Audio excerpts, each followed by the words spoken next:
welcome to The Code Tray, the podcast of the ACCP Emergency Medicine PRN. I'm your host, Christian Kroll, an emergency medicine and ICU pharmacist at the University of Iowa Hospital and Clinics. To view this recorded presentation, head to our YouTube channel at youtube.com/@ACCP EM PRN. And for PRN members, slides can be found under the Libraries Entries section of the ACCP Communities website.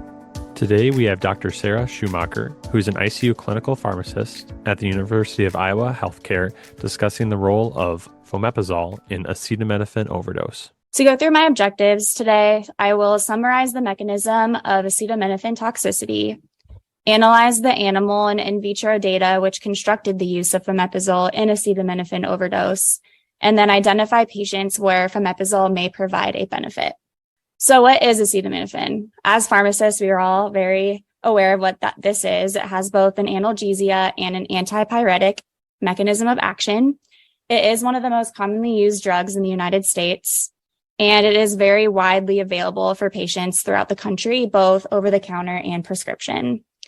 And you may even find it in a lot of unexpected products, such as prescription pain products like Percocet or Vicodin, or a lot of headache medications such as Excedrin, some cold and flu medications, and then also menstrual relief medications such as Midol.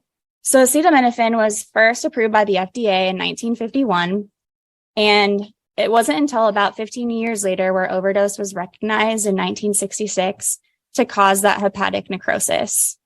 And this is where it came to be, where it was safe at those therapeutic doses of about 4,000 milligrams in 24 hours. And it is one of the most common causes of acute liver failure in the United States, with causing about 50% of the total cases. And then it also accounts for about 20% of liver transplant cases. And because acetaminophen is widely available, not all of these overdoses are intentional. There are actually 50% are intentional, but then 50% are also unintentional. So to go through the acetaminophen metabolism to help us understand the mechanisms of action for all of our different agents that we use. So we have acetaminophen, and 90% of it is hepatically metabolized into non-toxic metabolites. And then the other 10% of it is metabolized by CYP2E1 into N-acetyl P-benzoquinolamine, or also known as NAPQ.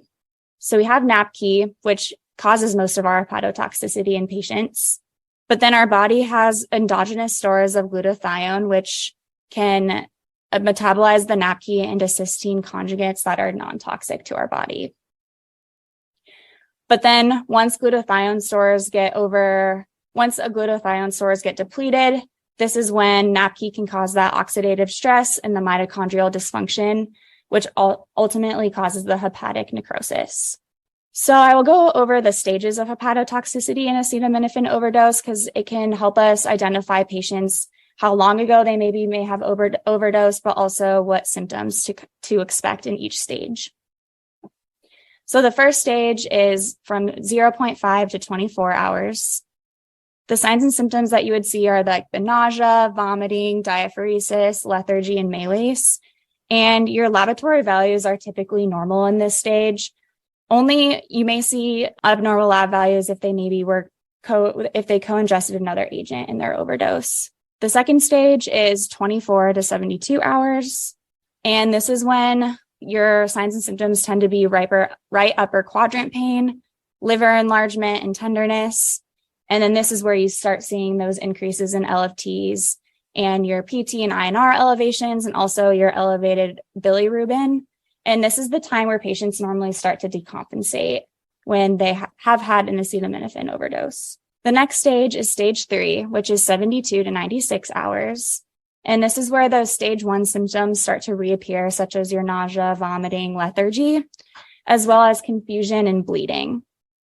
And this is where your hepatic markers peak, which is during this third stage of hepatotoxicity. And then your fourth stage is known as the recovery stage, where it might take several weeks for your symptoms and laboratory values to normalize after an acetaminophen overdose. So now to go into the treatment of acetaminophen overdoses. So you first start by evaluating the signs and symptoms of the overdose. which can help you on how long ago the ingestion actually had occurred. So to do this, we use the Rumack-Matthew nomogram, and it's used for a single ingestion. And you measure their serum Tylenol concentrations versus the known time of ingestion. And you plot it on this graph. And if it happens to be above this treatment line, that is when they are treated with the standard of care, which is N-acetylcysteine, or also known as NAC. And NAC is the only approved antidote for acetaminophen overdoses in the United States. And it does this by restoring the hepatic glutathione, which enhances the non-toxic sulfate conjugation of acetaminophen. So the question is, what happens when we have these patients who have a more severe Tylenol overdose and are plotted on the higher end of this Rumack-Matthew nomogram, where maybe N-acetylcysteine might not be enough in these patients? This is where Fomepizole comes in. Fomepizole is the only approved antidote for ethylene glycol and methanol toxicity. And it does this by it competitively inhibits alcohol dehydrogenase, which will prevent the formation of the toxic metabolites when it metabolizes ethanol and ethylene glycol. So the question is, how was Fomepizole found to treat acetaminophen overdose? The proposed mechanism of action of Fomepizole is it attenuates the formation of NAPK via CYP2E1 inhibition, so then you don't get the formation of NAPK to cause the hepatic necrosis. And it is also thought to maybe inhibit the C-Jun N-terminal kinase, which prevents the mitochondrial damage and reducing oxidative stress after NAPK has been generated. So the first case report that came out was in 2013. This was a 59-year-old female who came in with an intentional overdose, but of unknown substances. They knew Tylenol was one of them, but they were unsure on the other substances. They thought one of them was possibly methylene glycol or ethanol toxicity based on her laboratory values of being acidotic, having those AST, ALT elevations. And her initial Tylenol level was above 1,000 and the peak even almost to 1,200. And this is a pretty severe Tylenol overdose for patients. She did receive activated charcoal, Fomepizole, naloxone, and NAC due to all of these possible ingestions that she ingested. And then her outcome was that her LFTs decreased by day 3 and then normalized by day 4, and she was transferred out of the ICU on day 4. So a pretty quick recovery for someone who had a severe acetaminophen overdose. It wasn't until 2016, another journal article was published, and this hypothesized the positive outcome in this patient case was possibly due to the Fomepizole. So this is what prompted further studies of using Fomepizole in Tylenol overdose.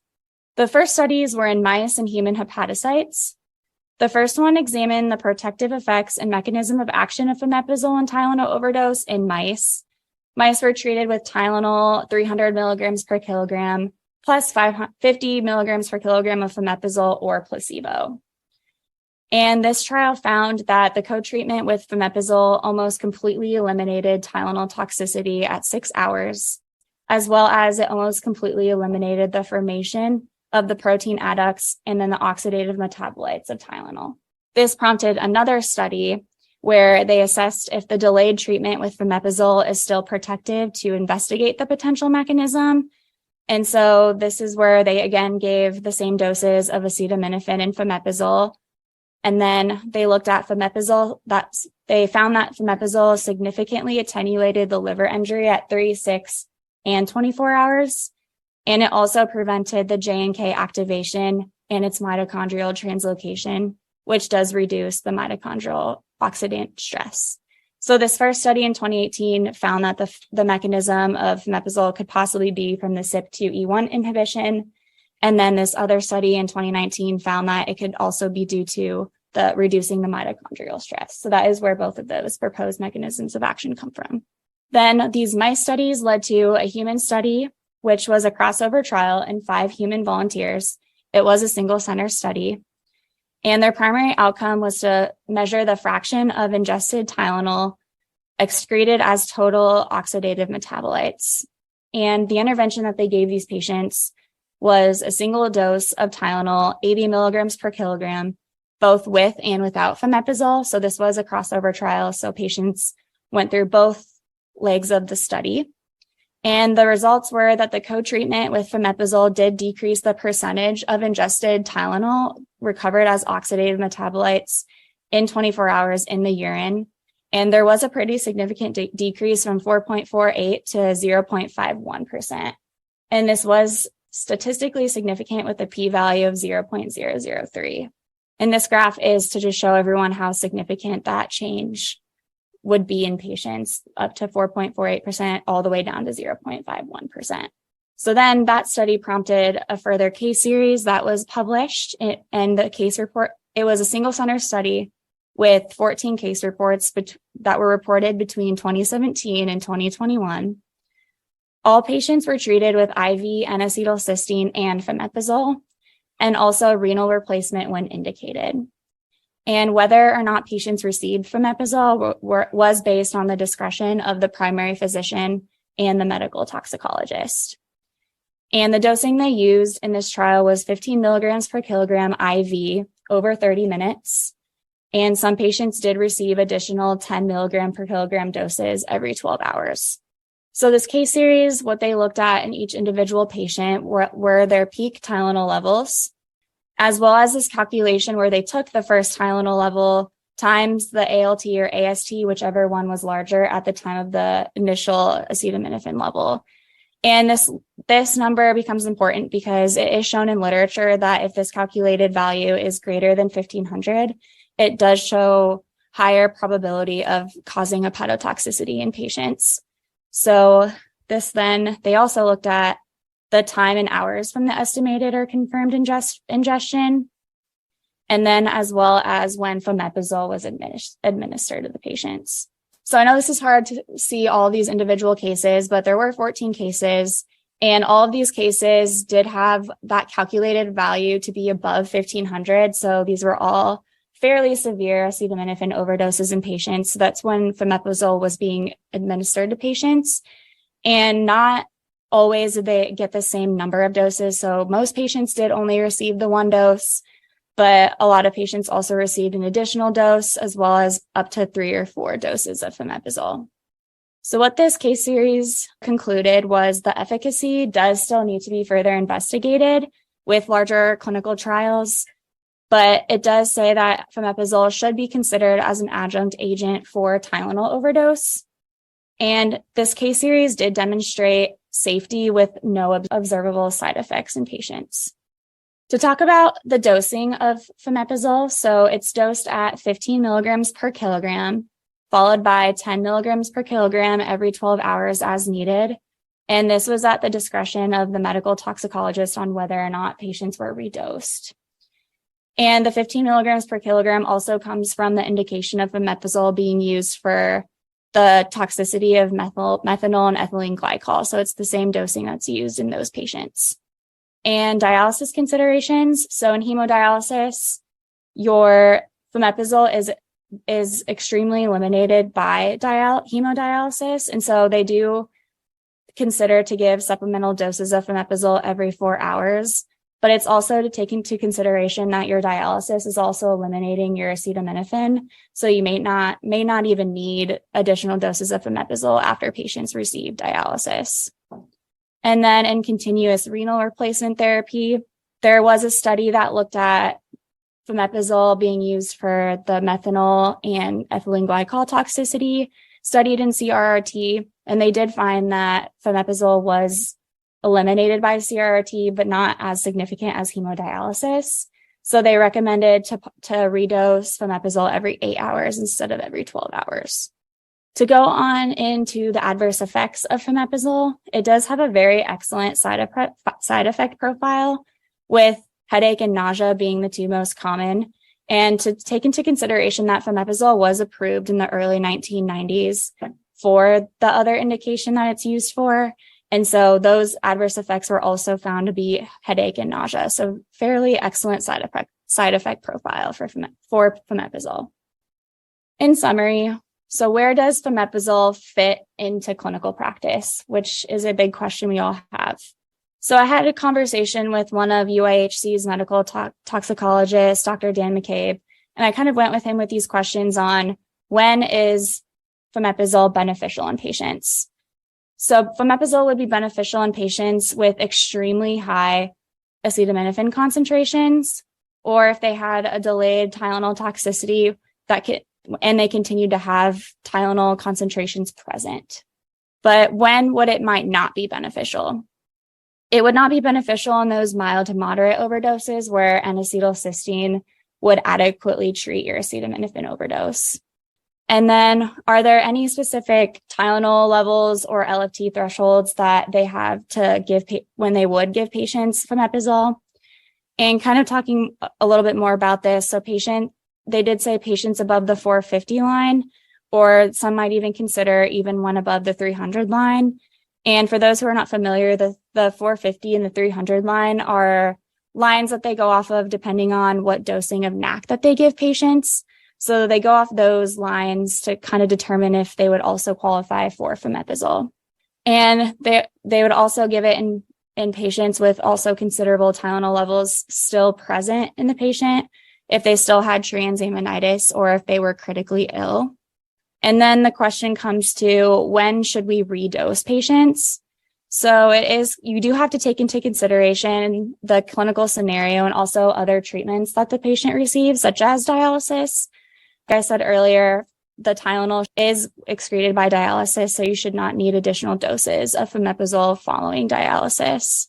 And also, Dr. McCabe told me that they normally redose until the parent metabolites in acetaminophen serums are undetectable in patients.